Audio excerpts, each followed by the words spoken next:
guys, good morning. Papunta kami ng Pure Gold ngayon.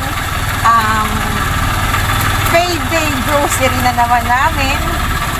Ngayon ay November 1 at talaga namang nararamdaman na namin si Bagyong Rolly. Dapat bukas na kami mag-grocery pero masyado na pong maulan. Baka hindi na po kami makalabas bukas.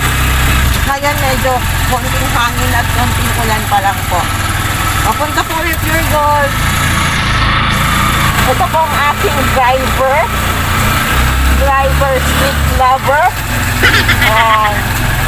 Nag-tricycle na nga po kami kasi nga mahirap kung magpo-motor lang. Maulan po. Ayan, maulan. So, medyo konting ulan pa lang, konting hangin pa lang, pero feeling namin magtatagal na talaga to maghapon hanggang bukas. Kaya nag-grocery na kami ngayon. At baka magkaubuso na rin ng stock kasi kahapon pa lang nakita na namin sa Pure Gold yung mga akapa na po ng pila. Mukhang nagpa-panic buying na po yung mga tao.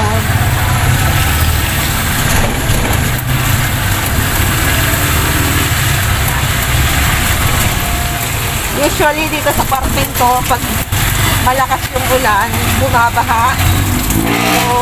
So far, wala pa namang baha.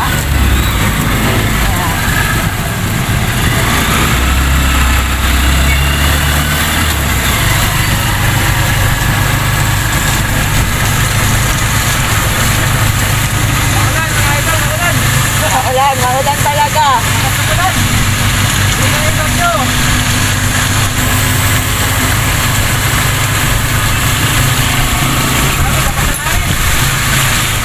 Mabagal lang yung tatakbo namin kasi malakas po yung hangin. Kaya ingat din sa daan, madulas din po. So sa mga nagbabiyahe po, ingat po kayo dyan. Hindi kailangan lumabas, huwag na po kayong lumabas. Keep safe po lahat.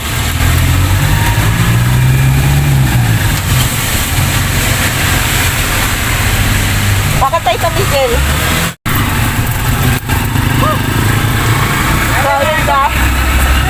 Dahil guys, nag-stop over kami ng saglit. Kasi nilalamig po yung driver ko. Ikaw na nakasando sa ulan. Alam mo nang maulan, nagsando ka pa. No entry, daddy. So, ayan na po. Nasa Pure Gold na kami.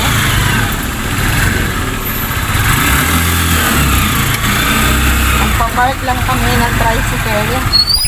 So, kita-kita tayo sa loob. Bye, guys! So, hello guys. Nasa Pure Gold na kami. At katulad nga ng sinabi ko, mahaba po yung pila. Ayan. Mahaba po yung pila. Kasi nagpapanik-baying po yung mga tao. Ayan mo yung pila. Mahaba. Mahaba po. Mahaba na ng pila, mga idol. Ayan. Malakas pa ng ulan. Malakas pa po yung ulan. Lumalakas na po yung ulan. So, sana pagpasok namin may mabibili pa kami. Sa feeling namin makakaubusan na ng stocks. Kasi yung mga tao talagang panic buying po. Tapos payday. So, maraming pera ang mga tao. So, mamaya po, update namin kayo pag nakapasok na kami sa loob. Bye-bye po! A few moments later. Hello guys! Pauwi na kami. Hindi na namin na-vlog dun sa loob kasi medyo marami pong tao. So ito na po yung mga napamili. Ayan. Kasama na po dito kasi magbe-birthday na yung bunso ko. So sinabay na namin yung ipanghahanda namin sa kanya. Konting handa para sa kanya. Kaya medyo madami-dami rin kami na pamili. Meron pa dito sa may baba. So, ito ay good for 2 weeks. So, sana mag-last nga. Yung mga diapers, ayan, medyo maliliit yung nakuha namin kasi wala yung mga malalaki. Kaya maliliit. Nag-hoard na ako ng maliliit kasi kaysa mawala. Mahirap kasi pagka itong brand na to. Dito kasi sa Hiyang yan. Yan, itong brand na yan. Yan sa Hiyang na diaper. Tapos mas mura ka. So, medyo laging konti yung stocks nila. Tapos, ang pinakamalaking quantity nila is 30 pieces lang. So, madalas, laging wala silang stocks. So, kung wala sila yung malalaki, binibili ko is itong ano na lang, maliliit, yung take ko 4 pieces. Kesa sa wala talaga. Yun lang. So, pauwi na kami. So, pag-uwi namin mamaya, mag-disinfect pa kami and then maliligo. Tapos, past lunch na ata. Hindi na kami nakapag-lunch pa. So, yun. So, ingat-ingat guys. Medyo tumigil na po yung ulan dito sa amin. Pero, medyo malakas ang hangin.